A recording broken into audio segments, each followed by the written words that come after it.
అప్పుల బాధలు వెంటాడుతున్నాయా? అయితే 6 జేవిఆర్ వారి జాతిరత్నాలు ధరించండి.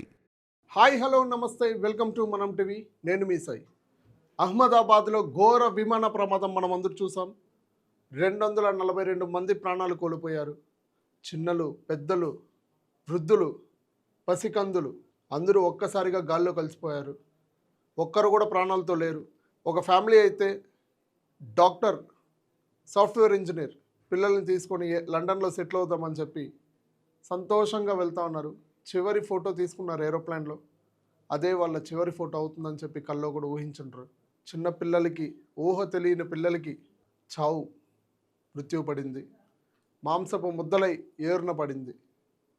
అసలు వాళ్ళు అనుకోండ్రు ఇలా చనిపోతామని చెప్పి కూడా వాళ్ళ కల్లో కూడా అనుకోండ్రు. అందులో ఒకే ఒక్క అతను ప్రాణాలు సైతం లెక్క చేయకుండా పక్కన ఎగ్జిట్ డోర్ ఉంటే దాని వెంట దాన్ని క్రాస్ చేసి దూకి బయటపడడం జరిగింది. అతనే విశ్వాస్ కుమార్.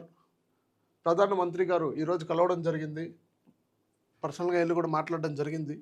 అతను చెప్పేది ఒకటే, ఫ్లైట్ టేక్ ఆఫ్ అయింది. ఎగ్జాక్ట్ 2 మినిట్సే ఉండింది ఫ్లైట్ అయితే.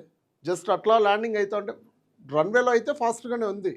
సో ఓకే, క్షేమంగా వెళ్ళిపోతాం మేము, ఇంకా మా గమ్యస్థానానికి క్షేమంగా చేరుకుంటామని మేము అనుకున్నాము. కానీ ఇలా జరుగుతుందని మేము అనుకోలేదు. అసలు నేను బతుకున్నానా లేదా అని చెప్పి నాకే కలలాగుంది. అసలు నిజంగానే నేను బతుకున్నానా లేదా ఇదంతా కళ నిజమా? ఆ భ్రమలో ఉన్నాడు అతను. అసలు తనకేమి గుర్తులేదు. అసలు ఆ ఫ్లైట్ ఎక్కామని కూడా గుర్తులేదు. అంత భ్రమలో ఉన్నాడు అతను. అతను చెప్పేది ఒకటే, ఎక్కాను 11A సీట్లో నేను ఎక్కాను. యాక్చువల్గా ఆ సీట్ ఎవరు బుక్ చేసుకోడు, ఎందుకంటే ఎమర్జెన్సీ ఎగ్జిట్ డోర్ అది.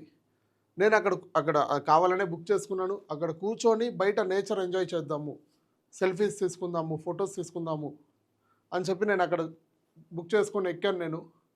కానీ చివరికి అక్కడే 11A సీట్, అతను ఎక్కిన సీటు అదే తన ప్రాణాలు కాపాడింది. ప్రపంచం మొత్తం ఇతని వైపు చూస్తూ ఉంది ఇప్పుడు. ఏరోప్లేన్ మొత్తం క్రాష్ అయిపోయి పేలిపోయే సందర్భంలో నువ్వు ఎలా బతికావని చెప్పి.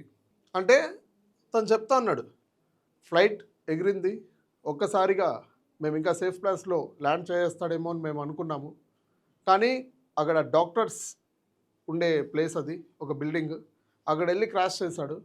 క్రాష్ చేసే విభాగంలో నేను ఇటు సైడ్ ఉన్నాను, లాస్ట్ సీట్లో నేను ఇటు సైడ్ ఉన్నాను.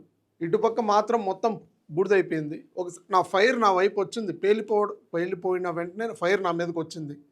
కానీ నేను చెయ్యిలో అడ్డం పెట్టాను. నా చెయ్యి మొత్తం కాలిపోయింది. నా పక్కనే వృద్ధులు ఉన్నారు, ఎయిర్ హోస్టర్స్ ఉన్నారు. ఎయిర్ హోస్టర్స్తో నేను సంతోషంగా మాట్లాడినాను, తనతో ప్రశాంతంగా మాట్లాడాను. చివరికి ఆ ఎయిర్ హోస్టర్స్ నా కళ్ళ ముందే బూడిదైపోయారు. వృద్ధులు నా కళ్ళ ముందే నేను చూస్తూ ఉండగానే బొగ్గు అయిపోయారు. నేను అనుకోలేదు ఇట్లా జరుగుతుందనేసి. వెంటనే ఎమర్జెన్సీ ఎగ్జిట్ ఉంటే దాన్ని ఇట్లా గట్టిగా కొట్టడం జరిగింది. అది బ్రేక్ అయింది. వెంటనే నేను దూకేశాను. అది కూడా నేను కింద దూకలేదు, ఒక రాయి పైన దూకాను. అది కూడా ఒక బిల్డింగ్ పిల్లర్. అది పిల్లర్ని పట్టుకొని చిన్నగా నేను కిందకి దిగి నడుచుకొని వచ్చేసాను. అంటే చూడండి, అతనికి ఒక్కడికే రాసి పెట్టిందేమో బతకాలని చెప్పి. ఎంత లక్కీ అంటే అతను అసలు మృత్యుంజయుడు. అసలు ఎవరు అనుకోండ్రు ఇట్లా జరుగుతుందని, అసలు ఎవరు ఊహించండ్రు. మేము క్షేమంగా వెళ్ళిపోతాం, మా ఫ్యామిలీతో సంతోషంగా ఉంటాం. ఒక్కొక్కరు తల్లిని ఆవేదన చూస్తూ ఉంటే కడుపు కోత అంతా ఇంత కాదు, మాకే కన్నీళ్ళు తెప్పిస్తూ ఉన్నాయి. వేరే ఆవిడ అంటా ఉంది ఇందాక, నేను ఇంకొక నా కొలీగ్ పవన్ డిస్కస్ చేసుకున్నప్పుడు, టాటా గ్రూప్ కంపెనీ ఒక్కొక్కరికి ఒక్కొక్క కోటి ఇస్తాము అని చెప్తా ఉంటే, నేను నీకు 2 కోట్లు తిరిగి ఇస్తాను, నా తండ్రిని నాకు తెచ్చివు అని చెప్పి ఆ తల్లి పడే ఆవేదన అంతా ఇంత కాదు. వాళ్ళందరూ బిజినెస్, ఒక్కొక్కరు మాజీ సీఎం కూడా ఉన్నారు అందులో. మాజీ సీఎం కానీ స్టూడెంట్స్, రాబోయే భవిష్యత్తుకి వాళ్ళే ఒక నిదర్శనం లాగా ఒక్కొక్క స్టూడెంట్స్ చాలా కష్టపడి చదువుకొని ఒక్కొక్కరు ఏదేదో ఆశలు పెట్టుకొని లండన్కి వెళ్ళి కష్టపడదాం, లండన్కి వెళ్ళి సెటిల్ అవుదాం, తల్లిదండ్రులు మా మీద పెట్టుకునే నమ్మకాన్ని మేము ఇచ్చేయాలి, మేము సంపాదించాలి అని చెప్పి ఎన్నో కళలు పెట్టుకొని వెళ్ళడంతో ఒకేసారిగా చనిపోవడం జరిగింది. ఇంకొక అమ్మాయి అయితే కొత్తగా పెళ్ళయింది. అతని భర్త లండన్లో ఉన్నాడు. లండన్కి వెళ్ళే సమయంలో ఆ రోజు ఫస్ట్ మీట్ లండన్కి ఆ అమ్మాయి వెళ్ళడం. ఎయిర్పోర్ట్లో వాళ్ళ నాన్న సెండ్ ఆఫ్ ఇచ్చారు. వాళ్ళ నాన్న వాట్సాప్లో మెసేజ్ చేశాడు, గో సేఫ్ అమ్మ, గో సేఫ్, క్షేమంగా వెళ్ళు, అక్కడ సంతోషంగా ఉండు అని చెప్పి మెసేజ్ చేశారు ఆ అమ్మాయికి. ఫ్లైట్ ఎక్కే ముందు. చివరికి ఆ అమ్మాయి కూడా చనిపోవడం జరిగింది. అసలు చూస్తూ ఉంటే కళ్ళ ముందే ఫ్రాక్షన్ ఆఫ్ సెకండ్స్లో ఒక్కసారిగా బాంబ్ పేలినట్టు ఒక్కసారిగా పేలితే అసలు మాంసపు ముద్దలంతా కింద రోడ్డున అతక్కపోయింది అట్లే. ఎంత బాధాకరం అంటే ప్రధానమంత్రి కూడా కన్నీళ్ళు పెట్టుకోవడం జరిగింది దీని మీద. అక్కడ ఘటనా స్థలానికి చేరుకొని పరిశీలిస్తున్నారు. ఇంకా బ్లాక్ బాక్స్ గురించి కూడా అది కూడా ఇందాకే లభ్యమైంది. దాని గురించి కూడా డీకోడ్ చేస్తున్నారు అంతా. మొత్తం సమాచారం మొత్తం సేకరిస్తూ ఉన్నారు. 2-3 రోజుల్లో అప్డేట్ వస్తుందని చెప్పారు. అసలు ఏంటి తప్పిదం ఏంటి, ఎందుకు జరిగింది, ఎలా జరిగింది, అసలు కావాలనే జరిగిందా, లేదంటే ఏదన్నా లోపం ఉందా, 2 మిషన్స్ ఫెయిల్ అయిందా, 2 ఇంజన్లు ఫెయిల్ అయిందా, లేదంటే పక్షి ఏమన్నా వచ్చిందా, ఇట్లాంటివన్నీ సమాచారాలు రేఖనెత్తుతున్నాయి. ఇంకా పోను బ్లాక్ బాక్స్ అనేది ఒకటి దొరికింది. అందులో మొత్తం స్టోరేజ్ సేవ్ అయి ఉంటుంది. ఏమేమి ముందు మొత్తం డేటా మొత్తం స్టోరేజ్ అయింది చెప్తున్నారు. దాన్ని డీకోడ్ చేస్తున్నారు. త్వరలో సమాచారం అందుతుంది. కానీ చనిపోయిన వాళ్ళని వెనక్కి తీసుకురాలేము. చాలా బాధాకరం. దీన్ని తలుచుకుంటా ఉంటేనే చాలా బాధాకరం మనకి. ఇప్పుడే చూసుకోవచ్చు, ఇందాకే 4 మెడికల్ స్టూడెంట్స్ కూడా చనిపోవడం జరిగింది. ఇందాకే వాళ్ళు హాస్పిటల్లో చికిత్స పొందుతూ చనిపోయారు 4. చాలా బాధాకరం. అసలు బతుకుండే వాళ్ళు ఇంకా క్షేమంగా ఆరోగ్యంగా బతకాలని చెప్పి మేమంతా కోరుకున్నాం. కానీ చివరికి ఈరోజు కూడా 4 చనిపోయారు. ఆ వార్త వినగానే మాకే జీర్ణించుకోలేకపోతున్నాం మేము. కానీ ఇదంతా తలుచుకుంటే ఇదంతా నిజమైన కళ. మేము చూసాం, మేము జస్ట్ లైవ్లో ఉన్నాం.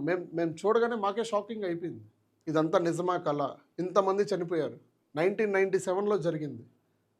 153 మెంబర్స్ చనిపోయారు అప్పుడు. అదే సంఘటన మళ్ళీ ఇప్పుడు చోటు చేసుకుంది. ఎయిర్ హోస్టర్స్ కానీ 10 మంది ఎయిర్ హోస్టర్స్, 2 పైలట్లు, 129 ఇండియన్స్, 53 బ్రిటిషర్స్. ఇట్లా మన దేశం వాళ్ళే కాదు, బయట దేశం వాళ్ళు కూడా చనిపోవడం జరిగింది. అంటే చూడండి, తలరాత ఎలా రాయేసిందో. మనం అనుకున్నామా ఇట్లా జరుగుతుందనేసి? చనిపోయారు. ఏదైనప్పటికీ చాలా దురదృష్టకరం, చాలా బాధాకరం జరిగిన సంఘటన. ఇంకా ఇవన్నీ జరగకుండా చూసుకోవడానికి, ఇంకా కొత్త విషయాలు ఇలాంటివి జరగకుండా చూసుకోవడానికి ఇంకేమైనా ఏర్పాట్లు చేసేందుకు ఫ్లైట్ సిబ్బంది కానీ, ఏవియేషన్ మినిస్టర్ రామ్మోహన్ నాయుడు గారు కానీ చూసుకోవాలని చెప్పి చూస్తున్నాం. అదేవిధంగా ఇతను ట్రీట్మెంట్ జరుగుతోంది. తను కూడా క్షేమంగా బయటపడాలని చెప్పి మనస్ఫూర్తిగా కోరుకుంటున్నాం మేమందరం మనం టీవీ. ప్రధానమంత్రి గారు విచారణ ముమ్మరంగా సాగిస్తున్నారు. దగ్గరుండి ముమ్మరంగా సాగుతూ ఉంది విచారణ. త్వరలో అప్డేట్స్ మీ ముందుంచుతాం. వాచ్ మనం టీవీ.